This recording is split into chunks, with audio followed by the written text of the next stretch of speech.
Bon, restons dans le quotidien, la vie quotidienne des Européens. Je vous ai demandé à chacun de nous apporter un objet qui symbolise votre pays. Et on commence avec vous, Chris. Alors, quel est l'objet quotidien que vous voulez nous faire découvrir? Eh bien, alors, moi, c'est l'œil grec qui protège du mauvais sort et qui peut être représenté sous plusieurs formes. Et puis, il y a des bracelets pour hommes, pour femmes, des bijoux et puis des objets de décoration d'intérieur aussi. Et il y a plusieurs rituels, comme vous savez bien, pour éloigner le mauvais œil. Donc moi, je vais vous montrer.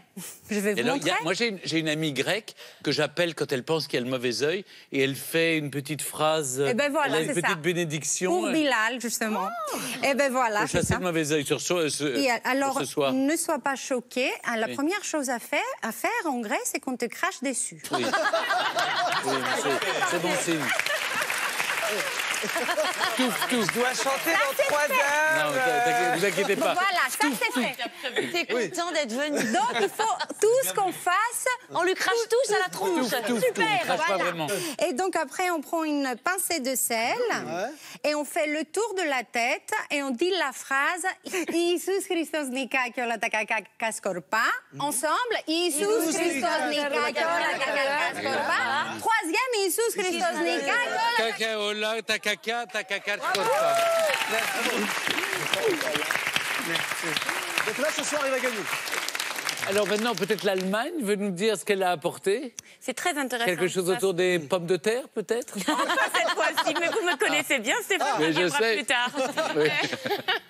Non, mon objet, effectivement, c'est un objet du quotidien, mais qui améliore la vie de tous, mais surtout, elle peut aussi sauver des vies. C'est complètement incroyable. Je vais vous montrer ce que c'est. Qu'est-ce que tu vas nous... C'est un thermos. Non, mais attends. Et touche ça, pour la modique somme d'âge. Non, mais je vous assure... D'abord, c'est une invention allemande, le thermos. Ça, on le saura, c'est même sur leur timbre. Il faut le savoir.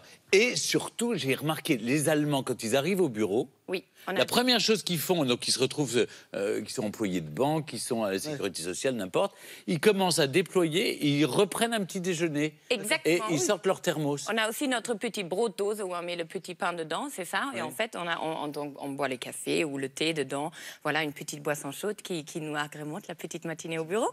Et donc, il faut dire qu'au début, ça a été effectivement inventé pour des produits chimiques par un chimiste. Mais derrière, en 1920, ça a été commercialisé en chaîne. Et donc voilà, et c'est un patent, un deutsches patent. Donc je suis très fière de notre thermos. Bravo. Bravo, c'est merveilleux. Alors, j'ai l'impression de voir une autre forme de thermos devant la roumaine. Alors Aïda, c'est quoi? Ça me plaît bien. C'est une bouteille thermos roumain traditionnel. Eh bien, c'est un autre type de bouteille, un peu plus ancienne, celle-ci. Elle est traditionnellement utilisée pour servir l'eau de vie. Bravo, voilà. Je savais que ça allait te plaire. Voilà, exactement. Ça réchauffe aussi, mais ça, c'est un peu du schnapps, vous voyez. En fait, pourquoi on se sert de cette bouteille? Tout simplement parce que l'eau de vie en Roumanie est produite de manière artisanale. Donc, on va la récupérer chez le producteur qui nous la donne dans des bouteilles en plastique. Donc, forcément, à table pour servir, c'est moyen. C'est laid. Donc, on a ces bouteilles qu'on appelle bonne gourdasse. Comment? Attendez, j'ai pas entendu. Ça s'appelle comment? Plochka. Très bien, Plochka. Parfait. Très sympa. Il y a un objet que vous voulez emporter chez vous, Bilal, non? Moi, je veux bien un thermos. Merci, Bilal, moi j'apprécie.